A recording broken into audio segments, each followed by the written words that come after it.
Bueno, lo que tiene de bueno este corte es que capaz que me dé un rato más. A ver.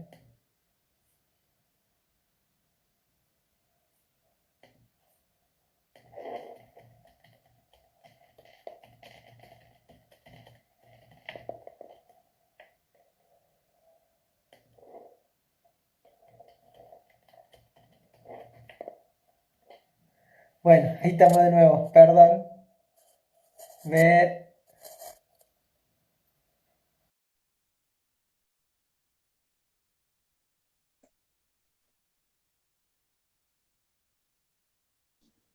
Nachi. Ay, por Dios. No sé qué pasó, Bien, es hizo como que, un apagón, apareció como bueno, un esta es la apagón segunda y no, parte. La no primera, volvía. Qué no sé qué bárbaro. pasó. Pero bueno, Bueno, la primera parte que yo te decía era esta gente que de alguna manera la búsqueda era la normalidad, ¿no? La segunda parte tiene que ver con esto, con cómo nos acomodamos y con la sorpresa de saber que nos podemos acomodar a nuevas normalidades, entre comillas. Esto de, en mi caso, por ejemplo, ¿no? Hacer coaching a distancia. Qué moco, qué moco. Y hoy todos mis coachings son a distancia. Y están bárbaros. Y se puede laburar casi, no te digo igual porque la sensación creo que no es la misma ni de un lado ni del otro, pero casi de la misma manera y con aprendizajes interesantes de los dos lados, ¿no? Eh, entonces, creo que el desafío en las organizaciones hoy es, fue darse cuenta que se podía mutar y mudar a la virtualidad, y la virtualidad estaba buena, y que funcione, y que la gente puede funcionar también así, y que se puede lograr trabajar de la mejor manera posible. Eh, y que hoy el desafío tiene que ver con cómo vamos a convivir con esta posibilidad. Porque hasta hace 3 meses atrás no era posible el trabajo remoto. Hoy no solamente es posible, sino que está bueno. Hace unos días en Francia y en España ya empezaron a reglamentar como un derecho del trabajador a hacer home office. Creo que en Francia iban a poner 3 o 4 días a la semana, vos lo tenés como derecho. Ya vos podés avisar y decir, che, hoy no voy, trabajo en casa. Y la empresa tiene que hacer todo lo posible o la organización tiene que hacer todo lo posible para que vos puedas tener tu trabajo en tu casa. Entonces, esto que sabemos que iba a pasar, o muchos nos imaginamos que iba a pasar en el 2030, bueno, yo creo que COVID hizo que se adelantara 10 años esa agenda, de empezar a darnos cuenta de que era posible. Europa estaba mucho más cerca que nosotros, pero de repente esto nos igualó y nos puso de frente con que hay otras formas de vincularnos con otros, hay otras formas de trabajar, hay otras formas de generar distintas cosas, recursos, etcétera, ¿no? Esto que me decías, hiciste tu primera vez un vivo esta vez, ¿sí? Porque nunca se me había pasado por la cabeza, ¿sí? Digo, el que hacía esto era un tipo que estaba en una fiesta, se filmaba, estoy de joda. Para mí ese era el vivo, porque era lo que veía, pero no veía a nadie haciendo webinars, conversaciones como estas, o aportando a alguien o a otros o a miles o a los que sean, digo, no estaba eso, no se estaba usando de esa manera tanto, ¿no?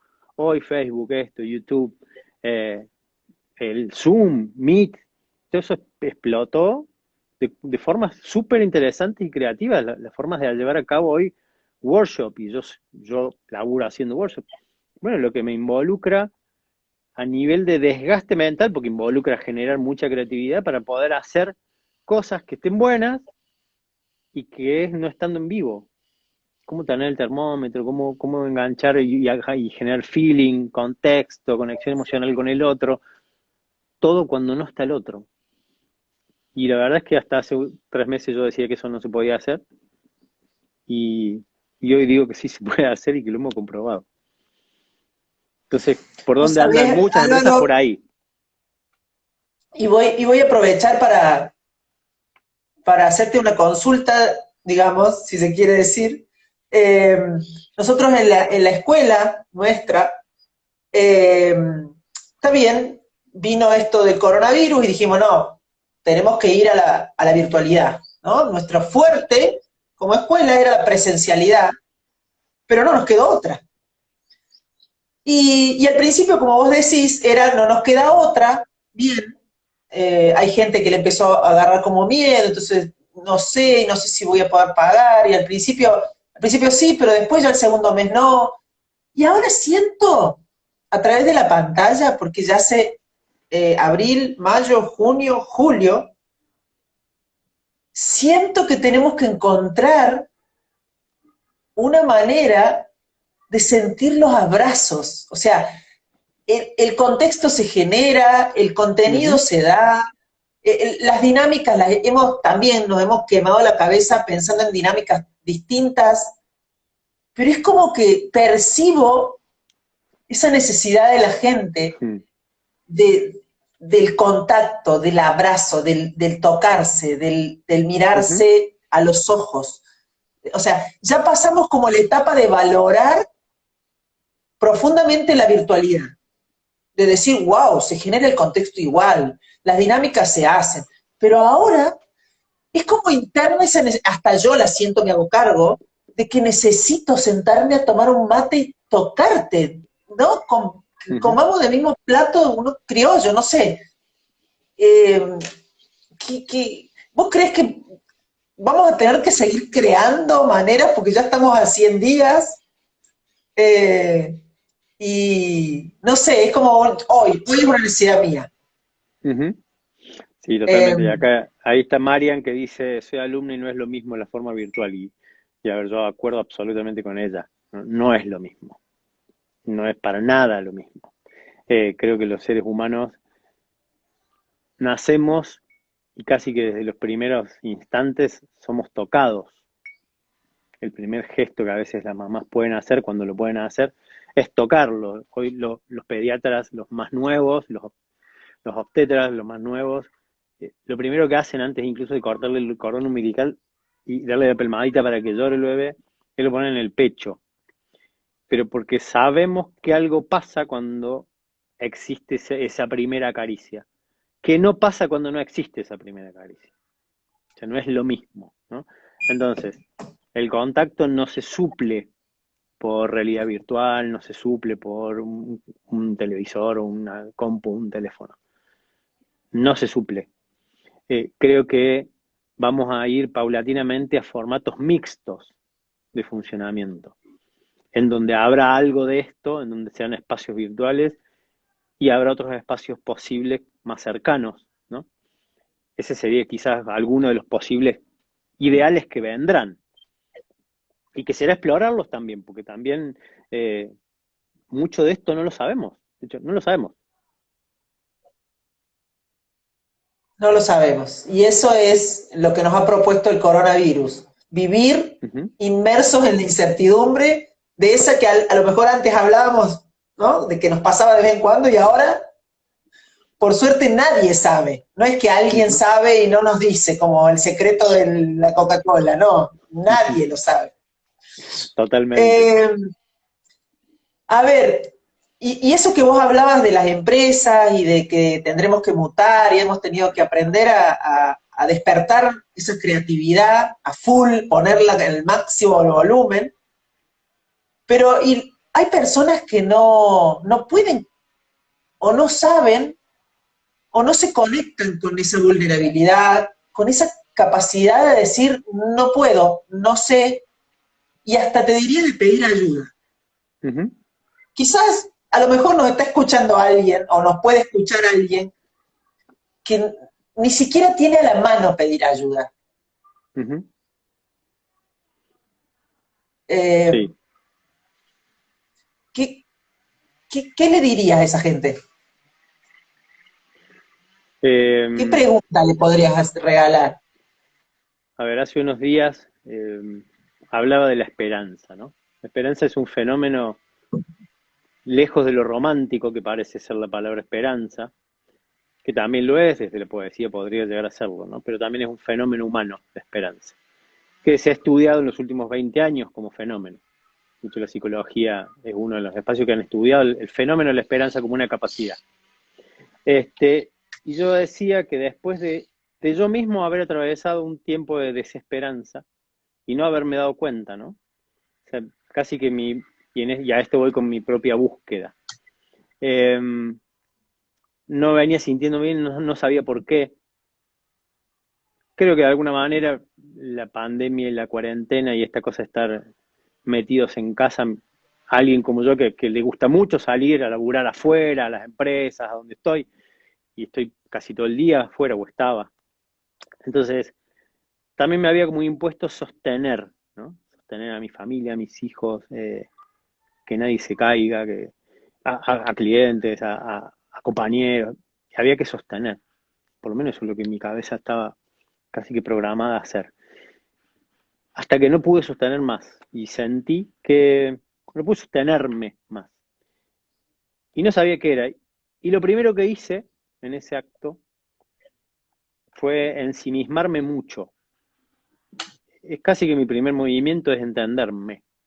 Y me meto, ¿no? Para adentro y veo qué es, qué me pasa, de dónde viene, qué me dice, lo que me pasa y siento. Y me busco mucho. Si veo que no encuentro las respuestas, porque muchas veces me pasa que no encuentro las respuestas, o encuentro respuestas que no me terminan de cerrar. El segundo acto, para poder salir de posiblemente esos espacios, para mí, es el de tender la mano. Me acuerdo que estaba con un equipo de mis socios pensando una dinámica para un workshop que íbamos a dar, y antes de hacer la dinámica la queríamos probar. Y alguien se tenía que ofrecer. Y yo me ofrecí, porque el acto de ofrecerme era, les voy a exponer dónde estoy, porque no sé dónde estoy. Voy a exponer lo que me pasa, porque no sé lo que me pasa. Y me hicieron 2 o 3 devoluciones. Me acuerdo que lloré como un marrano. Eh, Se ve que necesitaba mucho llorar. Y encontré la palabra, me encontré desesperanzado. Por primera vez en muchos años me encontré desesperanzado. Pero saber que estaba ahí fue gracias a que hubieron otros que me ayudaron con sus palabras y sus miradas a encontrar algo, para que a partir de encontrar ese algo, empezar a salir. Y el problema no es estar desesperanzado, o hundido, o depre, o lo que sea, ¿no? El problema es no darse cuenta que uno está ahí y no darse cuenta que puede salir de ahí.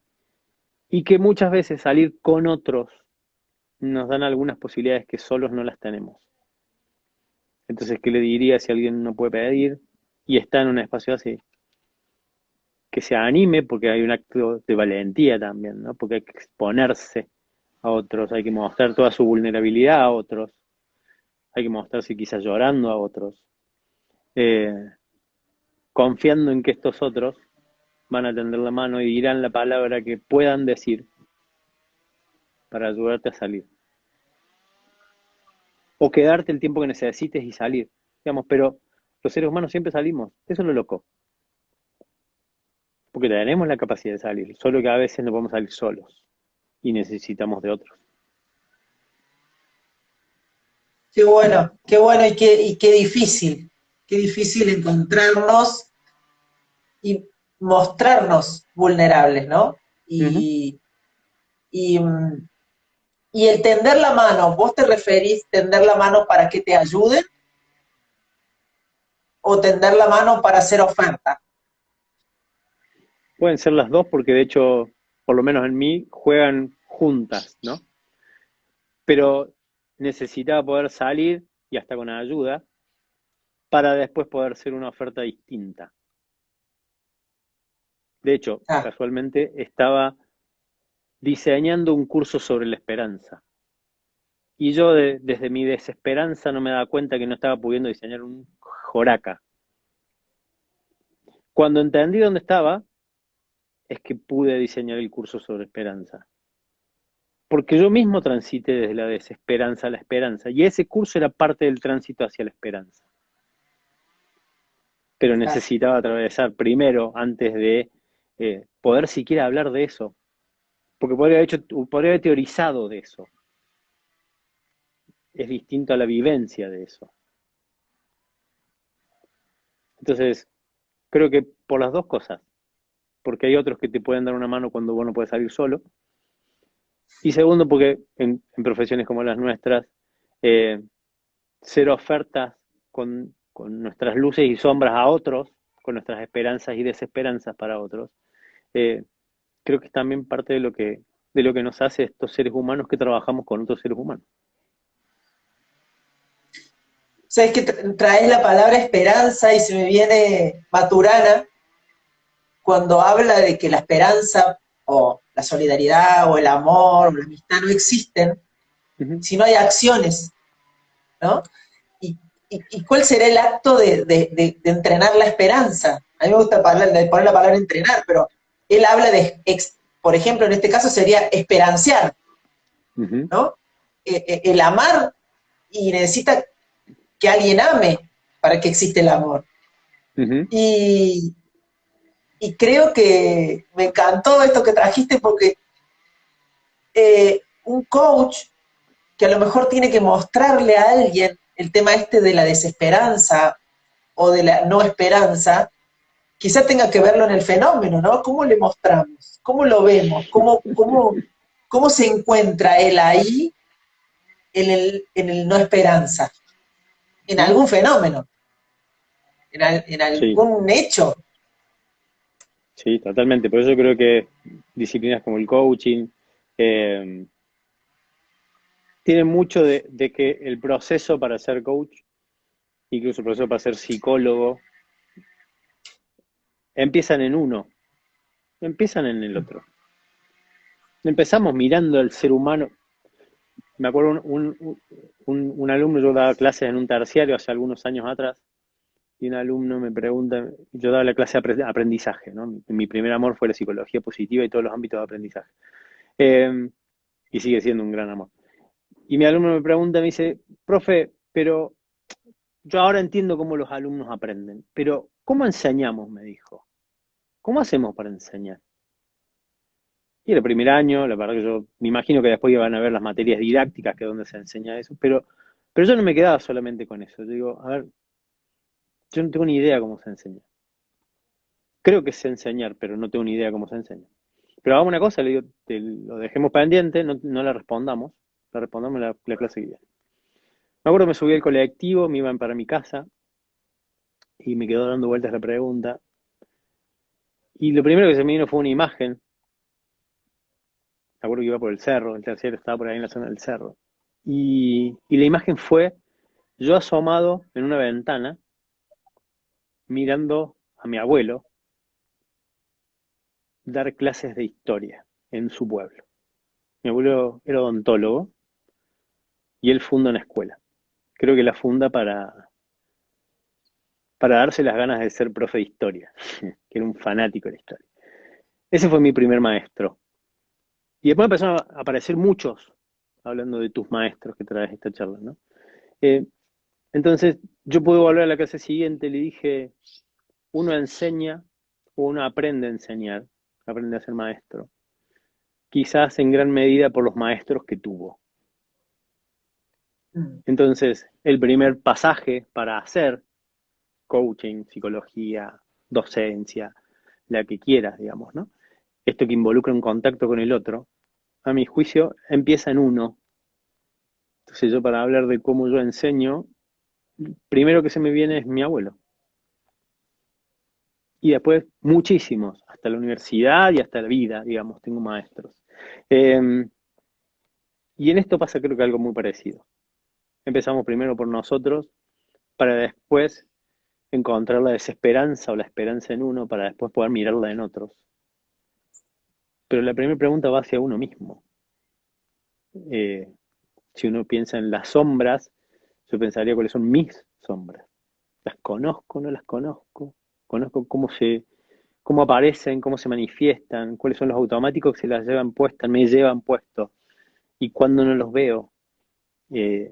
Para después ayudar a otros o acompañar a otros a mirar las suyas. Pero si yo no las puedo distinguir ni siquiera en mí, difícilmente las puedo distinguir en otros. Entonces, vos hace un rato me decías esto de, bueno, Álvaro ve como 10 personas que alguien decía, ¿no? Y en realidad lo que creo que a mí me ha dado una capacidad grande es el mirarme permanentemente. Yo soy un gran observador de mí mismo, y no digo grande, grandioso, digo de un buscador. de entenderme a mí mismo, mucho, mucho. Me inquieto, permanentemente me inquieto. Y eso me lleva a buscar. Álvaro, vos sabés que a mí, si alguien me hubiese preguntado a mí cómo aprendiste, y yo aprendí, según yo, gracias a muchos feedbacks que me permití escuchar y que me permití hacerme cargo, ¿no? Porque yo no sé si es que no vino conmigo o qué, pero me costó mirarme sola. Y ahora viene como la pregunta, ¿no? ¿Cuánto poder tiene ese feedback de otro? ¿Cuánto poder tiene el tener la oreja para decir, te escucho? Y después tomo lo que tomo. Pero creo que ha sido una gran fuente de aprendizaje para mí, la mirada del otro y el feedback. Sí, de acuerdo con vos. De hecho, creo que muchas veces los otros nos pueden devolver cosas que nosotros ni siquiera nos imaginamos. Cuando empezamos esta charla vos dijiste varias palabras de varias personas, y te dije las expectativas están cumplidas. Y ese feedback para mí era inimaginable. Porque yo no lo vería en mí mismo. Y no porque me dé masa ni diga que soy un choto, en lo más mínimo. Pero creo que los otros pueden ver cosas que nosotros no vemos. Y creo que las palabras del otro, si nos detenemos a escuchar las palabras del otro, porque a veces lo que tendemos a hacer es a rechazar la palabra del otro, ¿no? Y más cuando las palabras del otro me joden. Pero yo siempre digo, si la palabra del otro jode, o mueve, o hace algo, ojo, porque una de esas ahí hay algo para ver. Rafael Echeverría siempre dice la frase, fue una frase que a mí, yo siempre digo como en tono de chiste, pero que me fue muy significativa. Yo siempre digo que a mí me cagó la vida esa frase, porque él dice, en un programa, cuando yo hacía mi programa avanzado para la maestría en coaching, vi un coaching, el coaching me había parecido bastante malo, yo, que era un guaso que venía haciendo mucho coaching en mi vida, la zaraza, digamos, un espacio bien de la soberbia, pero me puse mal, dije, qué huevada, ¿para qué estoy pagando? Lo estoy pagando para ver esto. Empecé con todo un rollo, ¿no? Y me voy a la conferencia de Rafael y Rafael dice, todo lo que me afecta me revela. Puta madre, dije yo. Porque claro, como a mí también me gusta mirarme, entonces el tipo me dijo la frase, me la dejó ahí y me dijo, si te afectó tanto lo que viste, ¿qué dice de vos eso que viste? Chao, listo. Fui, la agarré a la coach, porque encima había sido medio preparado, y dije, te pido disculpas. Es mía, encontré un montón de rollos, encontré un montón de cosas, tiene que ver con mi historia, tiene que ver con determinados puntos de mi historia en donde ahí se me dispararon. Y yo ni siquiera sabía que se me disparaban. Bueno, esa frase que digo, Rafa, me cagó la vida, porque cada vez que me afecta algo, positivo o no positivo, lo primero que hace mi cabeza es, a ver, ¿de dónde viene? Porque quiero entender, vuelvo, no sé, quiero entender. Si me mueve, es porque quiero entender. Inmediatamente, apenas dijiste lo que acabas de decir, me acuerdo del ejercicio que hicimos nosotros del tema de quién te enoja o qué te enoja de otro. Y vos sabés que desde ese ejercicio me reconcilié internamente con alguien. O sea, fue un ejercicio tan fuerte que dije, claro, o sea, claro, me di cuenta, no hace falta que me lo diga. Y empecé a mirar a ese alguien con una mirada apreciativa, es decir, gracias, ¿no? Gracias que me enseñaste a que, claro, por eso me molesta, por eso me jode, por eso me saca. No sé si te acordás del ejercicio ese que hicimos de la sombra.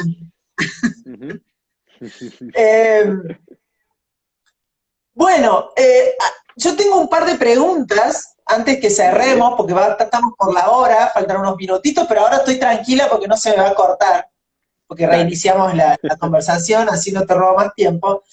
Yo tengo una colega de Carlos Paz que tiene un hijo que se llama Facundo, y que es el filósofo para mí es el filósofo del que le saco mucho material, le saco muchas preguntas, él es muy preguntón, tiene 10 años, Facu acaba de cumplir, Y él me regala preguntas. Y un día me mandó como 25 preguntas, pero no solo las preguntas, sino que quería mis respuestas. Ujú. Y la verdad que me dio vuelta, porque me preguntó cosas como qué es la vida, qué es el amor, ¿no? Y hay una pregunta que a mí me parece tierna. ¿Cómo imaginás, por ejemplo, cómo soñás, si es que soñás, a un Álvaro a los 80 años, mirando su vida, fumándose uno de esos habanos que te fumás vos, y con el sueño cumplido? ¿Qué te gustaría ver? La primera imagen que se me vino fueron mis hijos, eso, grandes, y haciendo su vida, buscando la vida que quieran tener. Esa es la primera, que ni siquiera si va a ser en este país que van a estar mis hijos. Creo que ellos van a tener la libertad y tienen la libertad de elegir. Entonces, lo primero que pensé fue en ellos. Así me imagino los 80 mirando para atrás y mirándolos desde hoy, ¿no? Y en cómo fueron desarrollándose. Eh, la segunda imagen que se me vino es una imagen que tengo hace muchos años, que hablaba con amigos, muy amigos y amigos de la música. Vos dijiste que soy músico. Y la segunda imagen que se me vino es un garage con más canas que ahora, posiblemente con más panza que ahora, pero con las mismas ganas de hacer rock. Entonces, con todos los gordos, pelados y canosos, haciendo música en un garage, comiéndonos un asado y fumándonos un habano y tomando unos ricos vinos. Así también me imagino a mis 80. Y en lo profesional, yo creo que me voy a jubilar antes, pero no voy a dejar ni de aprender ni de enseñar. Y yo creo que disciplinas como las nuestras a mí me van a llevar hasta que mi cabeza no me dé más. Entonces puede ser que sea un jubilado que siga haciendo cosas y trabajando con gente porque eh, eso me mueve, tiene que ver con mi propósito en la vida. Y la vida termina cuando uno deja de respirar. O a veces en una de esas por alguna afección puede que termine antes, ¿no? Pienso en Alzheimer, pienso en enfermedades de ese tipo con deterioros cognitivos grandes en donde sigue otra forma de vida, no es que termine la vida, sigue otra forma de vida. Pero mientras mi cabeza me dé, yo creo que la mía va a estar conectada con seguir entendiendo, seguir preguntándome. En una de esas estaré mucho más reconciliado con el misterio. En una de esas hasta habré hecho las paces con el misterio. Y seremos hasta amigos que nos abrazaremos hasta que nos veamos la cara. Eh, y me imagino como en paz a mis 80. Porque creo que voy a cumplir lo que quiero cumplir. Que todavía no sé qué es todo eso, ¿no? Pero ya se me irán ocurriendo más cosas. Qué bueno, qué bueno. Esta es una pregunta divertida, si se quiere, pero quizás si buscas en tu interior, ¿cuál, si yo tuviera el poder o si la vida tuviera el poder de regalarte un superpoder, ¿no? De tipo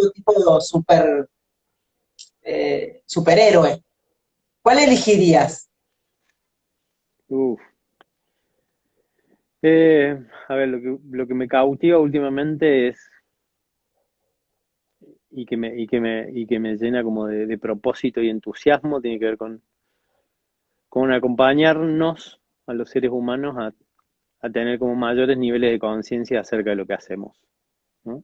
Y de involucrarnos en lo que hacemos y de transformar al entorno y haciendo un entorno quizás más, no sé, justo, cuidado, no sé si justo es la palabra, pero por lo menos cuidado, ¿no? Y cuando digo el entorno, no solamente hablo de nuestro entorno con otros seres humanos, sino con el entorno con todas las especies, con la ecología, con el biosistema en el cual nosotros integramos. Entonces, creo que me gustaría poder tener el poder de hacer que todos los seres humanos tengamos un nivel de conciencia tal que nos demos cuenta rápido cómo la estamos cagando y que no nos queda mucho planeta para seguir sobreviviendo.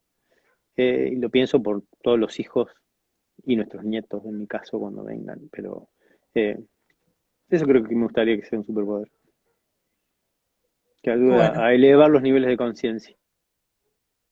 qué bueno, me encantaría sumar todos los superpoderes de todos mis maestros que fui invitando Uno me dijo volar, no, un par me dijeron volar, otros me dijeron de que, ay, el de Gilda, hablar todos los idiomas del mundo, que yo me hablara en todo el mundo.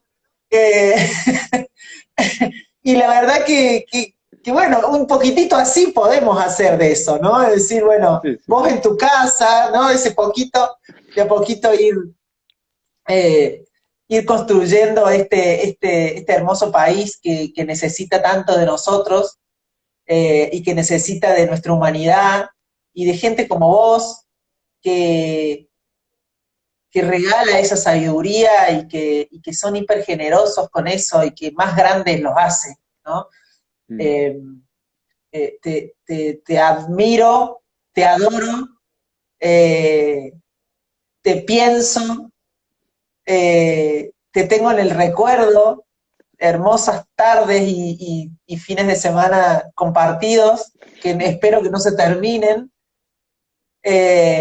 y que te quiero mucho, y que gracias por haber estado en este ratito de mis maestros, de los miércoles. Gracias por haberte prendido a jugar conmigo, porque yo lo tomo como un juego, lo tomo como regalarme esa horita todas las semanas con alguno de ustedes. Así que Gracias. para mí un honor, un gran honor haberte tenido hoy. Gracias, Nachi, gracias. La verdad que también fue un placer, un gran honor también estar acá compartiendo con vos, con la gente que veo que están escribiendo. Hay algunos mensajes de gente que conozco también y que se han sumado.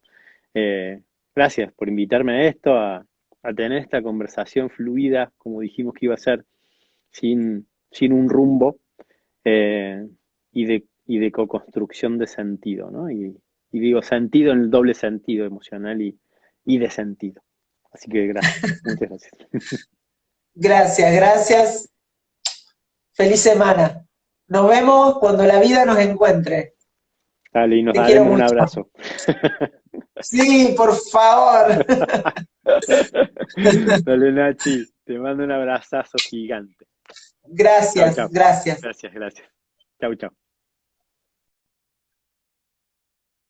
Bueno, eh, mucho más esto y mucho más mi maestro Álvaro Ortiz, músico, gran sabio, generoso, amoroso, creativo,